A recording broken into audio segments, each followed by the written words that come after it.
अस्सलाम वालेकुम व्यूअर्स, मैं हूं समीना पाशा। उम्मीद है आप लोग खैरियत से होंगे। व्यूअर्स, ईद का पहला दिन गुजर गया है और आप सबको एक दफ़ा फिर से बहुत दिली ईद मुबारक कबूल हो। और उम्मीद के साथ, इस उम्मीद के साथ कि आप लोगों की ये ईद अच्छी गुजर रही होगी। आज काफ़ी मसरूफ़ दिन रहा और जैसे कि मैंने आपसे तो पहले ही जिक्र किया था कि भाई के बाद ये पहली ईद है, तो ज़्यादातर वक्त ज़ाहिर है फैमिली के साथ गुजारा, भाई के बीवी बच्चों के साथ, अम्मी अबू के साथ। और उसके बाद फिर जो दीगर मसरूफियात हैं ससुराल के हवाले से, तो उसमें भी मसरूफियत रही। आपसे सारे दिन मुलाकात नहीं हो सकी। अब ये सारा कुछ समेट कर जी आपके सामने हाजिर हैं हम ईद के पहले दिन के बिल्कुल आखिरी लम्हात में। लेकिन हमारा मुल्क बड़ा ज़रखेज़ है और यहाँ पर हमें ईद वाले दिन भी कोई ना कोई ख़बर मिल ही जाती है आपको बताने के लिए। और आज भी बड़ी इम्पॉर्टेंट ख़बरें हैं जो आपके सामने रखने जा रहे हैं। एक तो जनाब आपको बताएंगे कि ईद के दिन क्या वाक़या पेश आया है पंजाब पुलिस और फ़ौजियों के दरमियान। क्या हुआ है आपके साथ डिस्कस करते हैं डिटेल सारी। और फिर उसके बाद आपको थोड़ा सा अहवाल बताएंगे कप्तान की ईद का भी। कप्तान का स्पेशली इसलिए क्योंकि बाकी लोगों ने किधर नमाज ईद पढ़ी, कैसे गुजारी ईद, ये सब ख़बरें आपको नॉर्मली टीवी चैनल्स पे मिलती ही रहती हैं। लेकिन लोग जानना चाहते हैं, जो एक बड़ा तबका है पाकिस्तान का जो इमरान खान के साथ जुड़ा हुआ है, वो यकीनन जानना चाहते हैं कि कैदी नंबर 804 ने ईद कैसी गुजारी और कहाँ ईद की नमाज़ पढ़ी, क्या क्या किया दिन भर। तो ये कुछ तफसीलात आपके साथ इस व्लॉग में शेयर करेंगे। आपसे रिक्वेस्ट है कि चैनल को सब्सक्राइब कर लें अगर अभी तक सब्सक्राइब नहीं किया। तो सबसे पहले यहाँ से बात का आगाज़ करते हैं जी। आज बहावल नगर में जो वाक़या पेश आया, वैसे तो अभी इसके ऊपर ज़ाहिर है तहकीकात होना बाकी हैं और मामला भी थोड़ा सेंसिटिव है। लेकिन इब्तदाई तौर पर जो इत्तलात आना मौसूल हुई वो कुछ इस तरह से थी कि पुलिस ने एक घर पर छापा मारा और एक वर्जन इसके ऊपर यह है कि जी उन्हें कोई नाजायज़ असलहे से मुतल्लिक पता चला था और उस मामले के ऊपर उन्होंने रेड किया। कुछ लोगों का ये भी एक दो जगह पे क्लेम है कि शायद उन्होंने पीटीआई के किसी रहनुमा के चक्कर में, गलत फहमी में उस घर पे रेड किया। मेरा ख्याल है कि पीटीआई वाला मामला नहीं है ये, इन्होंने वाक़तन कोई अपने और किसी मामले में हो सकता है यही कि भाई कोई ऐसा नाजायज़ असलहा यहाँ पर मौजूद है या इस तरह से किसी मामले की वजह से इन्होंने उसके ऊपर घर पर रेड किया। ख़बर ये है जनाब कि वो घर जो था वो एक फ़ौजी का घर था और अब पंजाब पुलिस ने जब रेड किया है तो उसके बाद कुछ इत्तलात क्या आ रही हैं कि वहाँ पर उन्होंने जिस तरह एक रिवायती उनका आजकल अंदाज़ हुआ है कि बग़ैर वारंट किसी के घर में भी कूद पड़ते हैं और जो मर्ज़ी दिल करे तोड़ फोड़ भी करते हैं वगैरह वगैरह। तो शायद इसी किस्म की कुछ हरकत इन्होंने वहाँ पे भी की और उसके बाद आगे से पड़ गए लेने के देने, क्योंकि वो फ़ौजी का घर निकल आया। और फिर उसके बाद पंजाब पुलिस के साथ क्या हुआ वो एक अलग से अपने अंदर अज़ियतनाक दास्तान है। ख़बर ये मिली है जी उसके बाद के जो इन्होंने फ़ौजी भाई हैं, इन्होंने जाके ना सिर्फ ये कि पंजाब पुलिस के वो अफसरान जिन्होंने रेड किया उनके ख़िलाफ़ मुकदमा दर्ज करवा दिया, बल्कि उसके बाद कुछ देर के बाद हुआ ये कि मुबैना तौर पर फ़ौज के चंद डालों में काफ़ी तादाद में, कोई 35 से 40 के करीब बताए जा रहे हैं, फ़ौजी भर कर वहाँ पहुँचे मुतल्लिका थाने और वहाँ पहुँचकर उन्होंने जनाब फिर कुट लगाई ठीक ठाक किस्म की पंजाब पुलिस के उन अफसरान की और उन जवानों की जो इस रेड में मुलविस थे। और इस की जो फुटेजेस हैं वो भी उन्होंने वहाँ से गायब कर दी और जो मनाजिर कहीं दूर दूर से किसी ने कैमरे ने बनाए तो उसमें एक फुटेज में देखा जा सकता है कि वाकई बड़ी तादाद में बहावल नगर थाने के बाहर जो हैं वो मौजूद हैं, फ़ौजियों वाले वर्दियों में मौजूद थे और डालों में मौजूद थे। और फिर उसके बाद एक फुटेज ये भी देखी गई है कि बाकायदा दौड़ें लगवाई हैं पुलिस की, दौड़ें लगाते हुए पुलिस एहलकार भाग रहे हैं। और एक ऐसी भी पिक्चर देखी है जिसमें पुलिस एहलकार जो हैं बाहर धूप में नीचे घुटनों के बल बिठाए गए हैं और फ़ौजी साथ में खड़े हुए हैं। तो ये मुख्तलिफ इमेजेस भी सामने आए हैं और मुख्तलिफ उसके बाद हमने इमेजेस देखे उनके जाने, ये सारी कार्रवाई हुई और उसके बाद फिर हमने उनके जाने के बाद के जो इमेजेस देखे हैं वो भी बड़े हॉरेबल हैं, क्योंकि जो पुलिस एहलकार थे उन्होंने वर्दियाँ ये अपने शर्ट्स रिमूव करके जो तस्वीरें बनाई हैं वो खौफनाक हैं। बड़ी बुरी तरह से उनके साथ तशद्दुद हुआ है, बहुत बुरी तरह से बेईमाना तरीके से उन्हें मारा पीटा गया है और भरपूर किस्म का तशद्दुद उनके ऊपर हुआ है। कुछ लोग कह रहे हैं कि हॉकियों से इवन मारा गया है और आप देख सकते हैं उन पिक्चर्स में भी कि बहुत ज़्यादा उनके जिस्म पर निशानात हैं और बहुत ज़्यादा वो ज़ख्मी हैं। तो ये सारी सूरत हाल हुई। अब ये जो वाक़या है इसके ऊपर कुछ लोग ये भी कह रहे हैं कि जी नहीं, इस तरह की मामलात नहीं हैं, असल में पुलिस वालों ने बड़ी ज़्यादती की और वहाँ जाके उन्होंने वहाँ की ख़वातीन जो घर में मौजूद थी उनके साथ बदतमीज़ी की, गालम गलोच की और उसके बाद उनके ऊपर ये मुकदमा दर्ज किया गया है। और कुछ लोगों ने कहा कि नहीं जी, अभी इसकी इन्वेस्टिगेशन की ज़रूरत है, क्योंकि फ़ौज और पुलिस आमने सामने आने वाली बात है, दो अहम इदारे हैं मुल्क के, तो ये तो बड़ा काम ख़राब है कि अगर इनके दरमियान कोई इंतशारी इस किस्म का वाक़या पेश आया। अब इसके ऊपर जो मुख्तलिफ रद्द-ए-अमल सामने आ रहा है वो आपके साथ मैं शेयर करती हूँ, जो कि आपके लिए यकीनन इंटरेस्टिंग भी होगा और परेशान कुन भी होगा। इंटरेस्टिंग इस लिहाज से है कि जो पीटीआई के हामी लोग हैं वो तो आज कहीं ना कहीं उनके दिल को थोड़ी बहुत तस्कीन मिली है जो पुलिस के साथ हुआ है, क्योंकि जो पंजाब पुलिस ने पीटीआई के साथ किया है, पीटीआई के वर्कर्स के साथ किया है, पीटीआई के सपोर्टर्स के साथ किया है, इवन जो बेचारे कोई दूर पार के एम ही हल्के फुल्के सपोर्टर्स थे, वोटर्स थे, उनके साथ भी जो इन्होंने किया है, तो आज ऐसा लग रहा था कि जो ये लोग हैं पीटीआई वाले वो तो बाकायदा न्यूट्रल, सही मानों में न्यूट्रल हुआ, ठीक हुई है इनके साथ। इन लोगों के जो इन्होंने जो पिछले 2 साल में हरकतें की है ना, मैं बार बार, आप मेरे वीलॉग्स उठा के देख लें, मैं बार बार ये आवाज़ उठाती रही हूँ कि ये इन्होंने अपने ख़िलाफ़ इतनी नफ़रत बोली है, इतनी नफ़रत बोली है कि आपकी सोच नहीं है। और वाक़तन मैंने ये, हालांकि बहुत सारे लोग ये रिपोर्ट करते हैं कि जी पंजाब पुलिस वाले बीच में जिन लोगों को पकड़ के लेके जाते हैं बीच में उन्हें कहते भी हैं कि हमारा कोई कसूर नहीं, देखें हम तो क्या कर सकते हैं, हम तो अपनी नौकरी कर रहे हैं, ये है वो है। लेकिन मैं ये सारी बात बकवास समझती हूँ। आपको कहीं ना कहीं उसूल के ऊपर ना स्टैंड लेना पड़ता है। ये नौकरी वोकरी ये वो बिल्कुल ठीक है, बड़ी इंपॉर्टेंट चीज़ें होती है ये वो, लेकिन कल को वैसे ही किसी और बात पे आपकी नौकरी चली जाए तो आपके पल्ले क्या है? नौकरियों के पीछे ज़मीर तो नहीं बेचे जाते। नौकरियों के पीछे आप हर कानूनी और गैर कानूनी काम करते चले जाएंगे। हम भी नौकरी कर रहे हैं तो हम क्या टाउट सहाफ़ी बन जाएं अब कि जी हमारी नौकरी ना चली जाए? हमारी भी नौकरी के ऊपर बड़ा खदशा है, हमें भी इस बात का खदशा होता है कि यार हमारी भी नौकरी जा सकती है, लेकिन फिर भी हम हक सच बात करते हैं। तो जहाँ पर जिस लम्हे तक की जा सकती है कम से कम वहाँ तक तो हिम्मत करनी चाहिए करने की।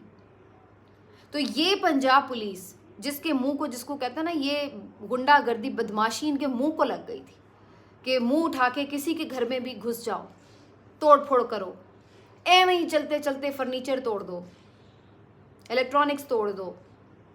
मियाँ असलम इकबाल की बेटी का पूरा जहेज इन्होंने तोड़ दिया, चोरी कर ली चीज़ें लोगों की, ख़वातीन के साथ बदतमीज़ी, चीखो पुकार। अभी 2 दिन पहले की एक फुटेज में देख रही थी कि इसी तरह कोई पीटीआई का कोई था वर्कर और उसके घर इन्होंने आधी रात को रेड किया हुआ था और ख़वातीन के चीखों पुकारने की आवाज़ें आ रही थी और ये बहाना क्या बनाया जी आपके घर से किसी ने गुड्डी उड़ाई है।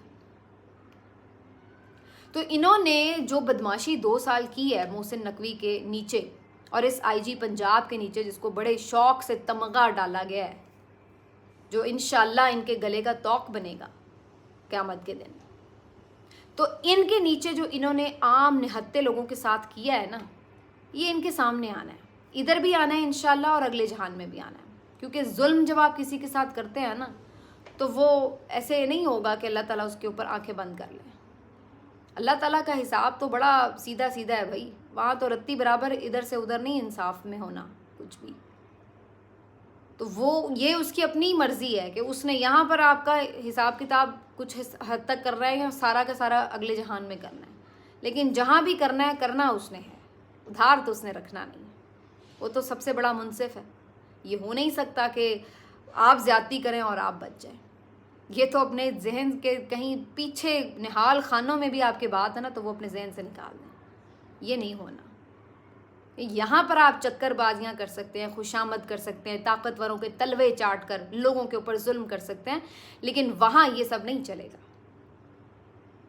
तो आज जो पंजाब पुलिस के साथ हुआ है ना, उसके ऊपर अवाम दिल में खुश हो रही थी। इनका हालांकि ज़रूरी नहीं कि उन एहलकारों ने भी कुछ किया हो, ये तो अल्लाह बेहतर जानता है कौन कौन कहाँ कहाँ कैसे कैसे मुलविस रहा, लेकिन बहैसियत मजमूई पंजाब पुलिस से नफ़रत हो गई लोगों को। नफ़रत की अलामत बन चुकी है ये कि इन लोगों के लिए इनकी नौकरी इतनी प्यारी है और ये बेगैरती की उस लेवल पर पहुँच जाते हैं फिर कि शाह से ज़्यादा शाह के वफादार बन के दिखाते हैं। मासूम लोगों को पकड़ते, उनको घसीटते, उनसे पैसे बटोरते। इन्होंने 9 मई के ऊपर इतना पैसा बनाया ना, इतना पैसा बनाया, आपकी सोच नहीं। आम लोगों को पकड़ के एवं ही नाम डालकर, जी तुम पास से गुजरे थे, जियो फेंसिंग में नाम आया, नाम तुम्हारा तब निकलेगा, लाओ भाई पैसे दो। इस तरह की चीज़ें हुई हैं। तो आज ज़्यादातर लोग जो है ना इस बात के ऊपर खुश हैं कि इनके साथ ठीक हुआ। ये अलग बात है कि बहैसियत सहाफ़ी या एक जो आइन और क़ानून की बात करने वाले हैं हम लोग, तो हम ये बात करते हैं कि नहीं होना चाहिए था, गलत है। अगर कोई गलत फहमी में रेड हुआ है, कुछ हुआ है, तो उसकी जो भी प्रॉपर एक तरीक़ाकार था, अगर उनके खिलाफ मुकदमा हो चुका था तो उसे उसी तरीके से फॉलो किया जा सकता था, बजाय इसके कि फ़ौज आकर यहाँ पर वो अपनी ताकत आजमाती और आके इनके साथ फेंटा लगाती और ये सब करती। लेकिन क्या पंजाब पुलिस में इतनी गैरत है? करें इसके ऊपर प्रोटेस्ट, दें सारे इज्तिमाई इस्तीफ़े, उठाए आईजी पंजाब आवाज़, करें अपने बंदों का मोराल हाई। बहुत सबको फ़िक्र होती है ना, मोराल डाउन ना हो जाए, मोराल डाउन ना हो जाए। किसी से एहतसाब की बात कर लो, किसी पे तनकीद की बात कर लो, मोराल डाउन हो जाता है फ़ौरन। तो अब करें ना पंजाब पुलिस का मोराल अप करें। जिन लोगों ने ज़्यादती की है उनके साथ आके पकड़े, उनको पकड़ के दिखाएं, ज़रा हमें भी तो पता लगे। ये मरियम नवाज़ बड़ी बनती हैं दबंग और बहुत जी मज़ामत का इस्तारा अपने आप में बनती हैं, जिनका 4-4 महीने ट्विटर खामोश रहता था। आए ना पंजाब पुलिस के हक़ में, करें बात। बिलावल ने भी तो की थी ना सिंध में, याद होगा आईजी वाला जो मामला हुआ था, तो उसके बाद क्या हुआ था? अगले ने स्टैंड लिया ही था, तो लेके दिखाएं मरियम नवाज स्टैंड, करें अब इसके ऊपर कुछ। देखते हैं हम क्या होता है इन फौजी एहलकारों के खिलाफ जिन्होंने आके मारा पीटे। तो ये आपने बेसिकली इदारों को उनके अहाते से जब बाहर निकाल के उन्हें लामहदूद लामुतनाही इख्तियारात दे दिए, तो फिर उसके बाद यही कुछ होता है। अब वो ताकत है ना, फिर ताकत जिसके पास भी हो, वो इसके पास हो उसके पास हो, सब एक दूसरे को मारें पीटें, रौंदें एक दूसरे को, हर कोई अपने आप को ज़्यादा वो समझे। और पंजाब पुलिस पे लोग ये कहते हैं इन्होंने किसके आशीर्वाद के ऊपर ये सब किया? सबको पता है किसने इनसे ये सब करवाया है। जो 2 साल से इन्होंने बदमाशी कर रखी है पंजाब में, किसने करवाई है सबको मालूम है। आज जब खुद को मार पड़ी है तो आप चीखें। लेकिन अभी भी इन लोगों में मुझे कोई उम्मीद नहीं है कि ये कोई स्टैंड लेंगे। अभी आप देखिएगा कुछ देर में कि कोई या तो ये ऐलान हो जाएगा कि जी कोई कमेटी बन गई है, वो हो जाएगा जी मामला। अब अल्लाह बेहतर जाने, जब कमेटी हो जाए तो इसका मतलब कभी काम नहीं होता। और दूसरा या फिर ये हो जाएगा जी आपस में फ़ोन पे बात हो गई, मामला रफ़ा दफ़ा हो गया, गलतफहमी हो गई थी, सुलह सफाई हो गई, और उसके बाद सब पुरानी तनख्वाह पर हंसी खुशी ज़िंदगी गुजारने लगे। तो ये भी कभी इम्कान है कि ये भी सब हो जाएगा। तो बहरहाल मैं तो पिछले 1-1.5 साल से यही नौहा गुनाह हूँ कि एक लीडर, एक जमात को सिस्टम से आउट करते करते आपने तमाम इदारों का बेड़ा गर्क कर दिया है। मेरे आप वीलॉग्स उठा के देख लें, मैं शुरू से एक ही बात का रोना रो रही हूँ, और वो अब आपको नज़र आ रहा है।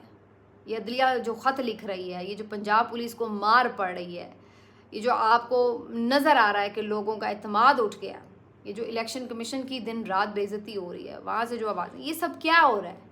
आपने इदारों का बेड़ा गर्क कर दिया एक शख्स की दुश्मनी में। इदारों का बेड़ा गर्क होना, इदारों का कमज़ोर होने का मतलब आपने रियासत को कमज़ोर कर दिया। रियासत किस चीज़ का नाम है? तो ये बुनियादी तौर पर आपने किया इस मुल्क के साथ। आपने उसका आइन बेआबरू किया, आपने उसके इदारों की साख बेआबरू की, और उसके बाद अब ये हालत हो गई है इस मुल्क की। जंगल का कानून बन चुका हुआ, और ये तो होना ही था। अब जी आ जाते हैं इस बात के ऊपर कि जेल में क्या कुछ हुआ है। जी आज ख़बर ये थी कि इमरान खान और शाह महमूद कुरैशी को नमाज ईद की इजाज़त नहीं है। तो बेसिकली ये था कि जो एक बड़ा एक इज्तिमा हो सकता था या कोई ओपन उस तरह, वो तो नहीं था, लेकिन बहरहाल फिर भी जो जामिया मस्जिद है अडयाला जेल की, वहाँ पर उन्होंने नमाज ईद ज़रूर अदा की। शाह महमूद कुरैशी भी इस मौके पर मौजूद थे, और भी कुछ कैदी और ज़ाहिर स्टाफ भी मौजूद था। सिक्योरिटी के यहाँ पे सख्त इंतज़ाम किए गए थे, लेकिन बहरहाल नमाज ईद उन्हें पढ़ने का मौका मिल गया, और इमरान खान साहब ने वहाँ पे नमाज ईद भी अदा की। उसके बाद शाह महमूद कुरैशी से बगलगीर भी हुए और उन्हें ईद की मुबारकबाद भी दी। तो वहाँ पर कप्तान और नायब कप्तान जो है उनकी आपस में मुलाकात भी हो गई और उसके साथ साथ उन्होंने नमाज ईद भी अदा कर ली। तो कम से कम इतना तो ज़रूर हुआ। दूसरी जो है एक पॉजिटिव चीज़ हुई है इमरान खान के लिए कि आज उनकी बुशरा बीबी साहिबा से बहरहाल मुलाकात हो गई है। बुशरा बीबी साहिबा से तकरीबन उनकी 1 से 1.5 घंटा मुलाकात हुई है और अगरचे अदालती हुक्म के मुताबिक तो पिछले हफ्ते ही हो जानी थी उनकी मुलाकात, लेकिन उस वक्त नहीं कराई गई और फिर बाद में ईद के दिन के हवाले से ये स्पेशल परमिशन ग्रांट हुई है, जिसके बाद बुशरा बीबी साहिबा की और इमरान खान साहब की मुलाकात हुई है तकरीबन 1 से 1.5 घंटे। तो कम अज़ कम आज ये ज़रूर कप्तान के लिए एक अच्छी चीज़ है कि बेगम साहिबा के साथ उनकी ईद गुजरी है। तो ये जी आज खान साहब का ईद का दिन था। बाकी पैगाम उनकी तरफ से जारी हुआ है कि भाई ईद मुबारक सबको और वगैरह, लेकिन जो जनरली हमने देखा है कि इमरान खान के लिए लोगों की जो जज्बात थे वो काफ़ी उरूज पर है। मैं आज सोशल मीडिया पे भी देख रही थी तो सब लोग जहाँ ईद की मुबारकबादें दे रहे थे वहीं ये पैगामात भी नशर हो रहे थे कि वो इमरान खान को मिस कर रहे हैं और मुल्क की हालात के ऊपर सब परेशान हैं वगैरह वगैरह। तो ये सब चीज़ें भी चलती रहीं। तो बहरहाल जी ये आज की ईद थी। अपने हवाले से एक छोटी सी अनाउंसमेंट कर दूं कि इस दफ़ा ईद के 2-3 शोज़ में मैंने भी रिकॉर्डिंग्स करवाई थी, तो वो अब ईद पे वो शो टेलीकास्ट होंगे। एक न्यूज़ के लिए भी मैंने अली हैदर, जो सैयद अली हैदर हैं एंकर पर्सन, उनके ईद शो पे मैं बैठी हूँ और इसके साथ साथ पब्लिक न्यूज़ के लिए इकरा हारिस करंट अफेयर की होस्ट हैं, उनके साथ भी एक ईद शो में मेरी शिरकत रही है। तो इसके अलावा GNN के भी ईद शो पे मैं शामिल रही हूँ। तो काफ़ी मेरी शक्ल आपको बोर करेगी, लेकिन अगर आप देखना चाहें तो आप ये ईद शोज़ देख सकते हैं। उसमें यह कि थोड़ा सा एक डिफरेंट आपको एक पर्सपेक्टिव भी मिल जाता है, शख्सियत का और पहलू भी ज़रा देखने को मिल जाते हैं। आमतौर पर ज़ाहिर आपसे इंटरेक्शन करंट अफेयर्स, पॉलिटिक्स और ज़रा बुरी खबरें सुनाने तक ही महदूद रहता है। तो ये कि ज़रा ईद के मौके के ऊपर थोड़ा डिफरेंट एक एनवायरनमेंट और डिफरेंट किस्म के क्वेश्चंस, तो उसमें आप उम्मीद है डिफरेंट फॉर्मेट में इंजॉय करेंगे। तो अगर आप देखना चाहें तो ये जो शोज़ हैं लाइव भी जब चलेंगे तब भी आप देख सकते हैं, अदरवाइज़ यूट्यूब पे भी इनकी मौजूद रहेगी, तो ज़ाहिर है वहाँ पे भी आप देख सकते हैं। तो फिर आप ये देख के मुझे फीडबैक भी दीजिएगा। इंटरेस्टिंग क्वेश्चंस थे जिसके मैंने इंटरेस्टिंग आंसर्स भी अपनी तरफ से दिए हैं, तो आप भी बताइएगा आपको कैसा लगा। मिलते हैं आपसे अगले वीडियो में, अपना ख्याल रखिए। अल्लाह हाफ़िज़।